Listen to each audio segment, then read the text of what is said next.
देखो मोहन, अगर तुम्हारी वजह से हमारे गैंडे जैसे जमींदार को कुछ भी हुआ तो हम सारे गांव वाले मिलकर तुम्हें तुम्हारे घर से धक्के देकर बाहर निकाल देंगे। अबे अलग तरह की जबरदस्ती है। और तुम चार लोग हो कौन? अबे अपने घर की दाल चावल पर ध्यान दो।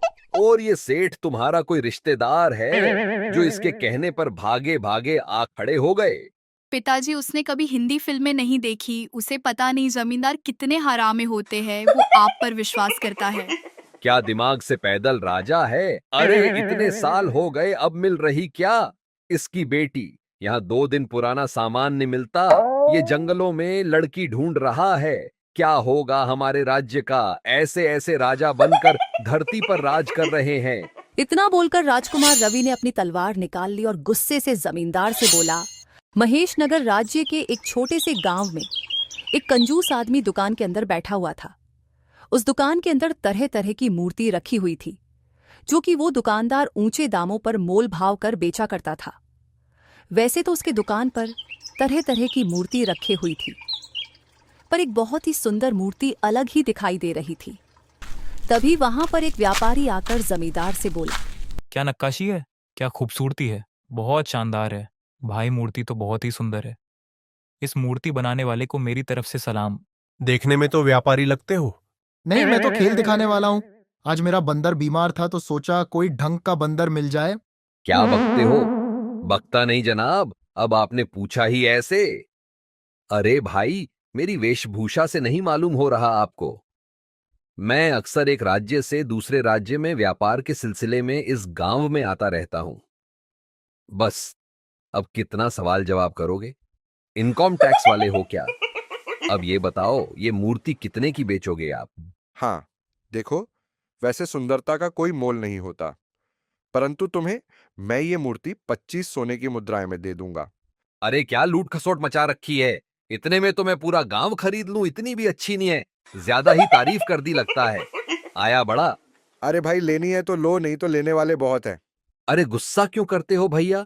अरे वैसे तो है बड़ी जबरदस्त शानदार। जिसने भी ये मूर्ति बनाई है उसकी कुशल कारीगरी की जितनी भी प्रशंसा की जाए उतनी कम है। वैसे आपकी जानकारी के लिए बता दूं कि ये मूर्ति मैंने ही बनाई है।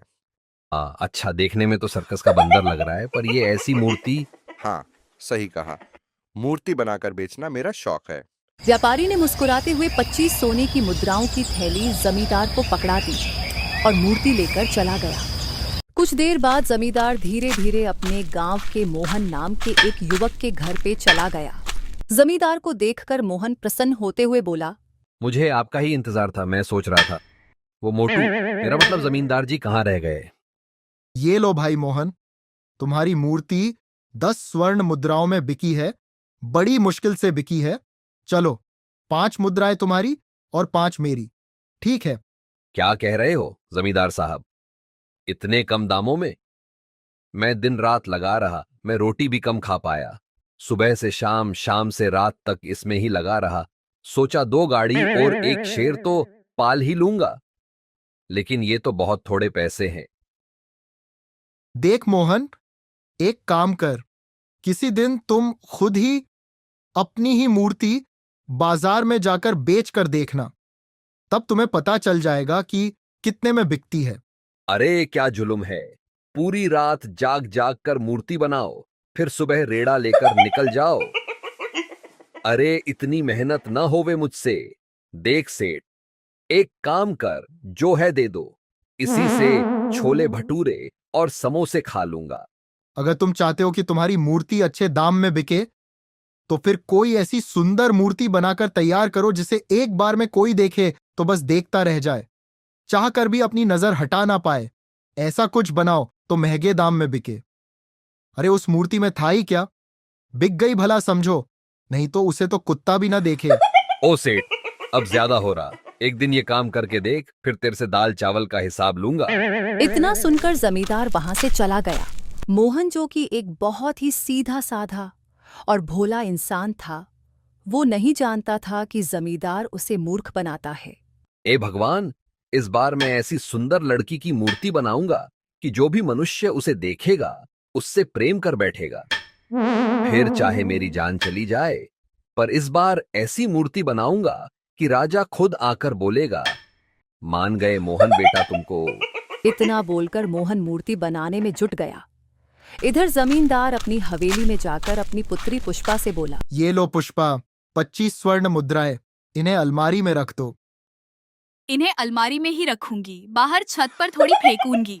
क्या कह रही हो बेटी? पिताजी, आप मोहन के साथ अच्छा नहीं कर रहे। आप जानते हैं कि वो कितना भोला है और वो कितनी मेहनत से मूर्ति बनाता है। आप काम चोरी कर करके महल बना दिया और वो आज भी भिखारी, मेरा मतलब गरीब ही रह गया।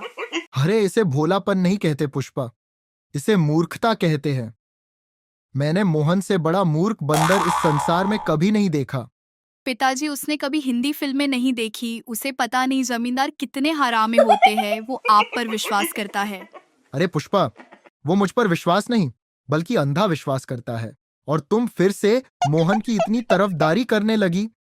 हाँ ठीक है, मैं जानता हूं कि तुम मन ही मन मोहन को पसंद करती हो और ब्याह के सपने सजा रही हो, पर मेरी बात कान खोल के सुन ले पुष्पा। मैं उस पागल से तेरा ब्याह ना करूं, फिर भले रिक्शा वाले से कर दूं बुआ। इतना बोलकर जमींदार वहां से चला गया। अगले दिन जमींदार सुबह सुबह मोहन के घर पर चला गया और उससे बोला, अरे मोहन, आज कौन सी मूर्ति तैयार की है भाई? जमींदार साहब, कल आपकी बात मेरे दिमाग में घर कर गई, इसीलिए मैं ऐसी सुंदर मूर्ति बना रहा हूं जो आज तक किसी ने ना बनाई हो। अरे वो नजर तो आएगी ना, या गायब हो जाएगी? क्या सेठ जी, सुबह शाम बस फ्री का ज्ञान पेलते रहो, कुछ काम नहीं है क्या तुमको? बस बैठ बैठ कर पेट ही बढ़ा रहे हो। अरे छोड़ दो मोहन, बात बात पर बिगड़ जाते हो। खैर, अब ये बताओ आज मैं क्या बेचूंगा? मोहन, मेरा मतलब ये है कि मुझे कोई तो मूर्ति दो जिसे मैं बाजार में बेचकर तुम्हारा थोड़ा भला कर सकूं। अब देखो, मुझे अपनी कोई परवाह नहीं है। अरे वाह, क्या बात कही सेठ जी, मेरा भला। हाय राम, इतना महान सेठ यहाँ गांव में कैसे पैदा हो गया? ये तो भगवान है। तुम्हारा तो मंदिर बनवाना चाहिए और प्रसाद में 10 जूते। क्या बकते हो? रुको, अभी लाता हूं। आए बड़े मेरा भला करने। मोहन ने एक मूर्ति जमींदार को पकड़ा देता है और दोबारा किसी दूसरी मूर्ति को बनाने में लग जाता है। जमींदार मूर्ति लेकर मोहन के घर से चला गया और अपने आप से बोला, आज तो काफी देर हो गई, जंगल के रास्ते से चलता हूँ, बाजार जल्दी पहुंच जाऊंगा। जमींदार मूर्ति लेकर जंगल के रास्ते से चल दिया। वो आधे रास्ते पहुंचा ही था कि तभी एक घुड़सवार जो कि वहां से गुजर रहा था, अचानक जमींदार को देखकर रुक गया। जमींदार ने देखा कि वो एक राजकुमार था। राजकुमार जमींदार की ओर बढ़ा और कहने लगा, कहां जा रहे हो सेठ जी? आप कौन हो मालिक? यहाँ क्या कर रहे हो? मैं खेत में हल चला रहा हूं, तुम मेरी फसल पर खड़े हो गए, सारी मूली खराब हो गई। क्या मजाक कर रहे हो महाराज? यहाँ कहाँ मूली? अरे तुम मेरे ही राज्य में रहते हो, तुम्हें मेरा ही नहीं पता? मैं रूपनगर राज्य के राजा विक्रम का पुत्र राजकुमार रवि हूं।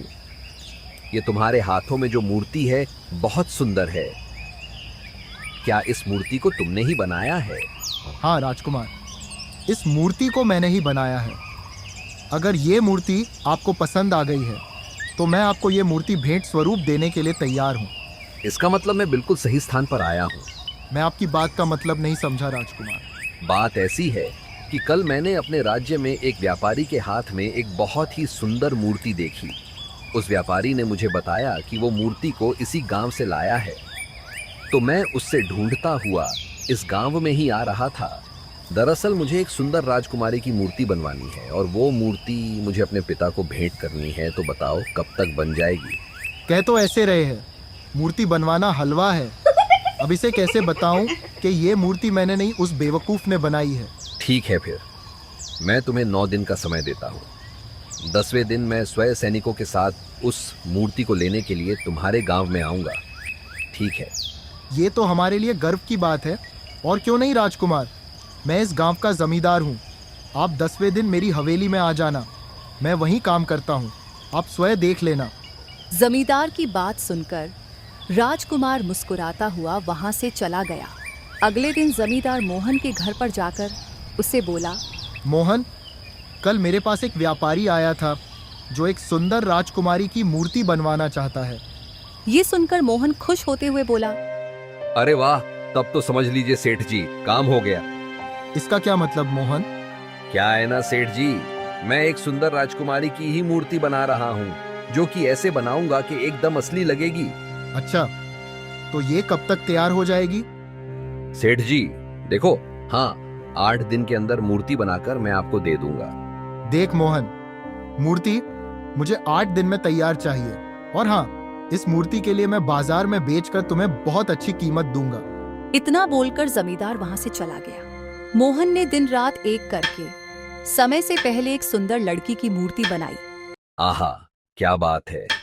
अरे मोहन, तुझे मान लिया, क्या नक्काशी की है, क्या काम किया है। अगर मैं यहाँ का राजा होता तो इस काम के लिए अपने आप को खुद 10 तोपों की सलामी देता। तभी वहां पर जमींदार आ पहुंचा और मूर्ति को देखकर हैरान होकर बोला, अरे मोहन, क्या बात है, उम्दा प्रदर्शन। अरे तुमने मूर्ति तो वाकई में बहुत ज्यादा सुंदर बनाई है, गजब कर दिया भाई, बहुत सुंदर, बहुत बढ़िया, बस बढ़िया। अरे सेठ, दिन रात एक कर दिया, न ठीक से सोया न जागा, बस बढ़िया बता रहे हो, कुछ अक्ल वक्ल है भी या नहीं? सेठ मन ही मन में सोचते हुए, ये मूर्तिकार अच्छा है, इसलिए इसकी बदतमीजी सहनी पड़ती है। खैर मुझे क्या, मुझे तो अपने काम से मतलब है, ऐसे में तो गधे को भी बाप बनाना पड़ता है। खैर छोड़ो मोहन, लाओ इस मूर्ति को अब मुझे दे दो। अरे पकड़ाई कब है तुम्हें सेठ जी? मोहन ने मूर्ति को जमींदार को दे दी। जमींदार उस मूर्ति को लेकर अपनी हवेली आ गया। मूर्ति को देखकर जमींदार की बेटी पुष्पा आश्चर्य से बोली, पिताजी, इस बार मोहन ने मूर्ति तो बहुत ही सुंदर बनाई है। हाँ पुष्पा, मगर वो मूर्ख नहीं जानता कि इस मूर्ति को लेने के लिए कल राजकुमार आ रहा है। पिताजी, फिर तो आपको ये बात मोहन को बतानी चाहिए, और उस राजकुमार को भी, कि इस मूर्ति को मोहन ने बनाया है। अरे क्या पागल हो क्या? कल घास खाकर सोई थी क्या, जो गधों जैसी बातें कर रही हो? ध्यान रखना पुष्पा, गलती से भी राजकुमार के सामने ये मत बोल देना कि इस मूर्ति को मोहन ने बनाया है। बड़ी आई। अरे क्योंकि मैंने राजकुमार से यही कहा है कि ये मूर्ति मैं बनाता हूं, मैं ही वो कलाकार हो जो कला का माहिर है। जमींदार नहीं जानता था कि कक्ष की खिड़की के बाहर गांव का बल्लू नाम का व्यक्ति उन दोनों की बातें चुपके से सुन रहा था। वाह, ये मूर्ति तो बहुत ही सुंदर है। क्या चीज है, बड़ी फुर्सत से बनाई है।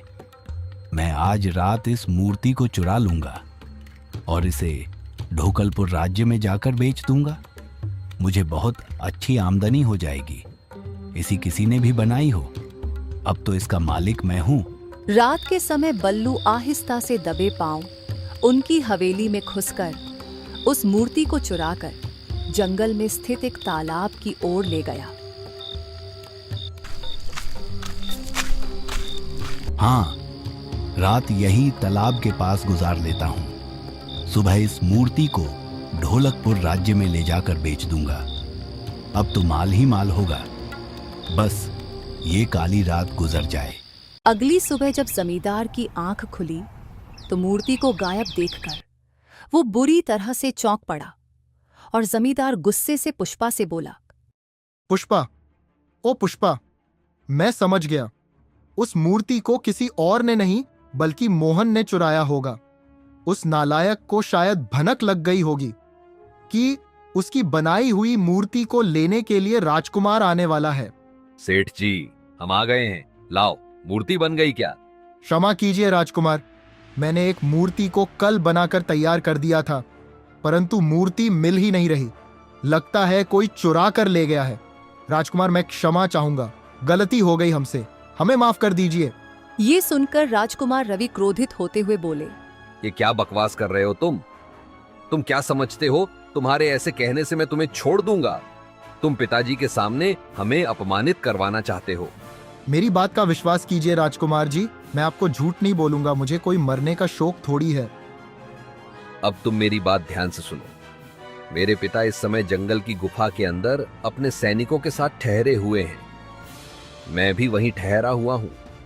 मैं तुम्हें केवल कल तक का समय देता हूं। मुझे किसी भी हालत में सुंदर राजकुमारी की मूर्ति चाहिए, नहीं तो अंजाम बहुत बुरा होगा। इतना बोलकर राजकुमार गुस्से से वहां से सैनिकों के साथ चले गए और जमींदार गांव के लोगों की भीड़ लेकर मोहन के घर पर पहुंच गया।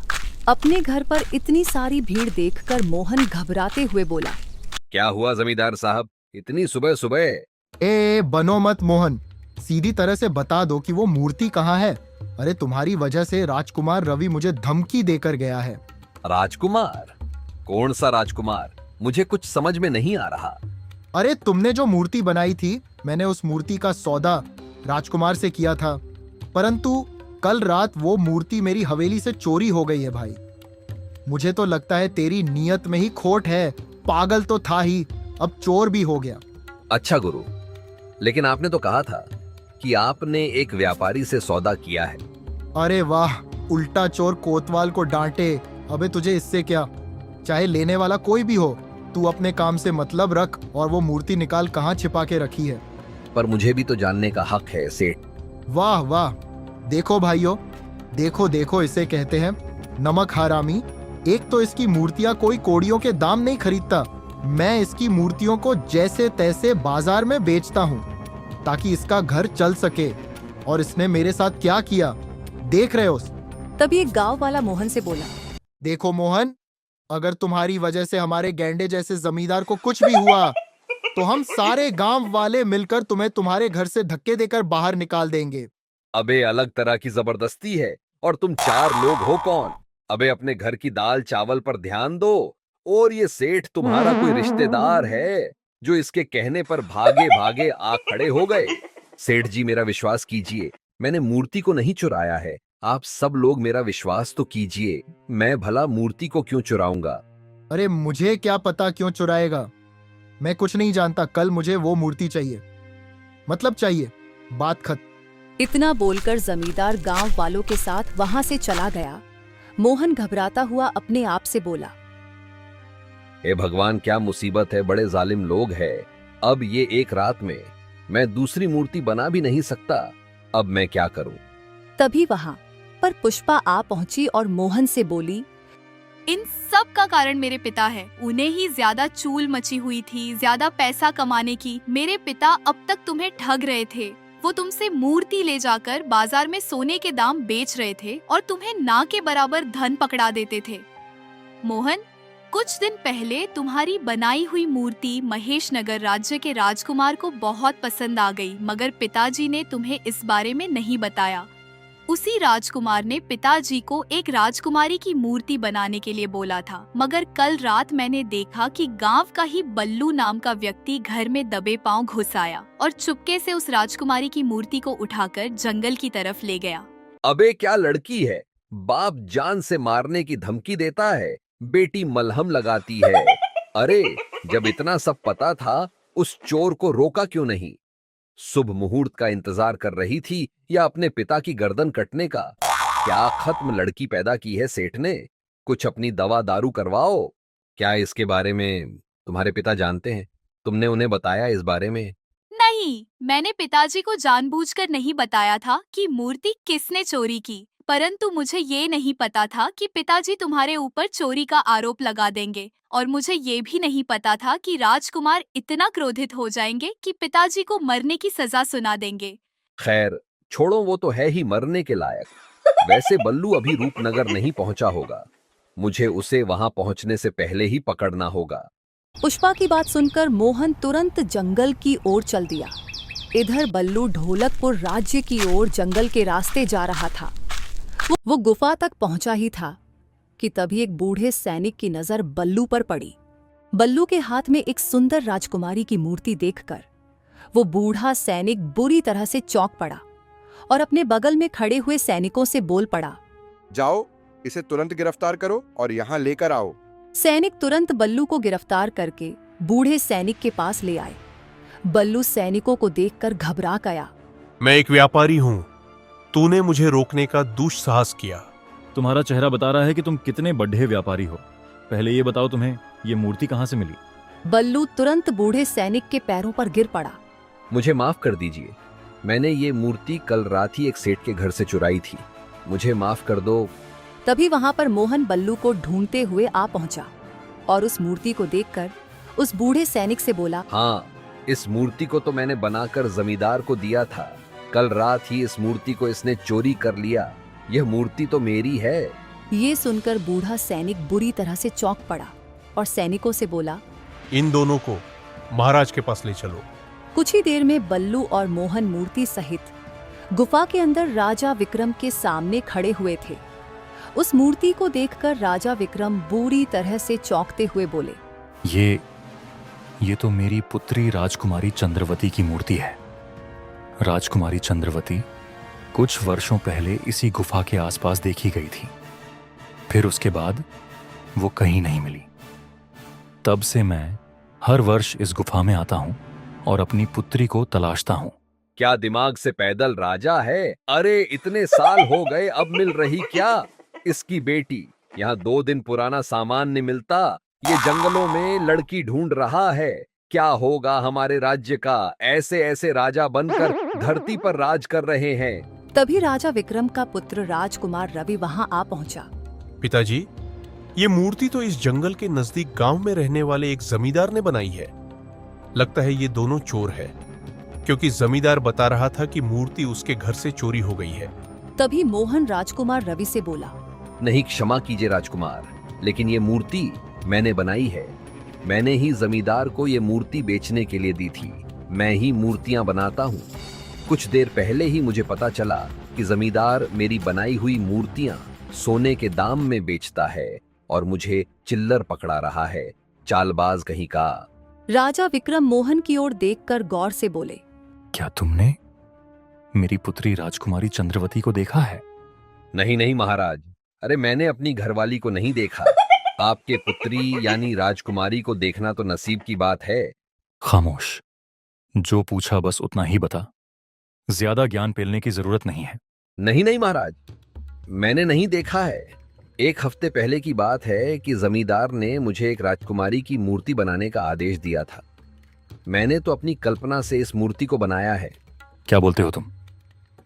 मेरी पुत्री को बगैर देखे हूबहू उसकी मूर्ति कैसे बना सकते हो? अरे भाई, जासूस हो क्या या जेम्स बॉन्ड? महाराज, वो जेम्स बॉन्ड होता है। तुझको ज्यादा जानकारी है, खड़ा रह वहीं। पिताजी, ये झूठ बोल रहा है। मूर्ति इसने नहीं बल्कि गांव के एक जमींदार ने बनाई है। अगर जमींदार ने इस मूर्ति को बनाया है तो जमींदार ने राजकुमारी चंद्रवती को जरूर देखा होगा। कुछ ही देर में सैनिक जमींदार के घर के अंदर घुस गए और जमींदार की पुत्री पुष्पा और जमींदार को पकड़कर गुफा की ओर ले आए। राजकुमार रवि जमींदार की ओर देखकर बोला, क्या ये मूर्ति तुम्हारी है जो तुम्हारे घर से चोरी हो गई थी? हाँ राजकुमार, ये वही मूर्ति है। क्या बोल रहा है सेठ? ये तेरी है? फिर तो ये 6 फुट का आदमी खड़ा है वो मेरा है। अरे तेरे कहने ये तेरी थोड़ी हो जाएगी। तुम्हारे सामने जो व्यक्ति खड़ा हुआ है उसका नाम मोहन है। वो बता रहा है कि इस मूर्ति को उसने बनाया है, जबकि तुमने मुझे बताया था कि मूर्ति तुम बनाते हो। चलो अब सच सच बताओ कि इस मूर्ति को किसने बनाया है? राजकुमार, इसमें भला कैसा संशय? इस मूर्ति को मैंने ही बनाया है। अरे ये मोहन झूठ बोल रहा है, बल्कि इसने तो मेरी हवेली से इस मूर्ति को चुराया है। यही चोर है। तुम जानते हो, ये मूर्ति मेरी बहन राजकुमारी चंद्रवती की है, जो कुछ वर्ष पहले इसी गुफा के आसपास गायब हो गई थी।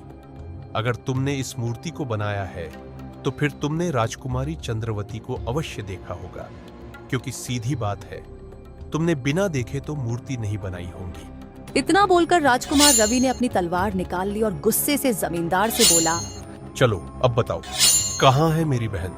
ये सुनकर जमींदार बुरी तरह से घबरा गया। मुझे क्षमा कर दीजिए राजकुमार, ये मोहन सही बोल रहा है। ये मूर्ति मैंने नहीं बल्कि मोहन ने बनाई है। बल्कि मैं तो मोहन के साथ हमेशा से धोखा करता आया हूँ। मोहन की बनाई हुई मूर्तियां मैं बहुत महंगे दामों में बेचता हूँ और मोहन को कुछ मामूली रकम देकर तसल्ली देता रहता हूँ।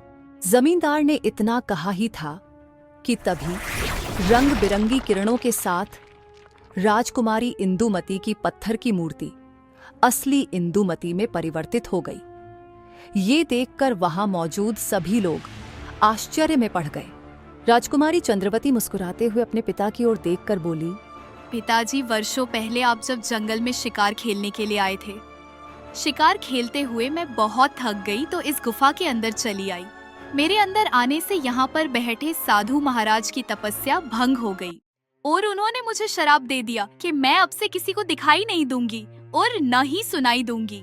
मैं फूट फूट कर रोने लगी। तब तपस्वी को मुझ पर तरस आ गया और उन्होंने मुझसे कहा कि जब भी कोई विचित्र मूर्तिकार अपनी कल्पना से तेरी हूबहू दिखने वाली मूर्ति बना देगा और तेरी मूर्ति घूम फिर के इस गुफा के अंदर आ जाएगी तो तू पूर्ण रूप से जीवित हो उठेगी। पिताजी, मैंने आपसे कहा था ना कि मोहन के साथ ऐसा मत कीजिए। आखिरकार आपको शर्मिंदगी उठानी ही पड़ी ना। धोखे का अंजाम बुरा ही होता है। मोहन राजकुमार अभिनंदन से बोला, राजकुमार, मेरी विनती है कि आप इन्हें क्षमा कर दीजिए। अगर आप इन्हें बंदी बनाकर कारागार में डाल देंगे तो इनकी पुत्री का क्या होगा? देखा तुमने, तुम जिसे अब तक लूटते आए थे उसी ने तुम्हारी जान बचाई। मैं केवल इस सच्चे इंसान की वजह से तुम्हारी जान बख्शता हूं, क्योंकि इसकी वजह से वर्षों बाद मेरे पिता को उनकी बेटी और मुझे मेरी बहन मिली है। जाओ, मैं तुम्हें आजाद करता हूं। राजकुमार ने उसी समय बल्लू को कारागार में डलवाने का आदेश दे दिया और राजा ने सोहन को उसी समय ढेर सारी स्वर्ण मुद्राएं देकर गुफा से विदा कर दिया और अपनी बेटी को लेकर महल चले गए। जमींदार उस दिन के बाद सुधर गया। जमींदार ने अपनी पुत्री का विवाह मोहन से कर दिया और उस दिन से मोहन सेठ के यहाँ खुशी खुशी रहने लगे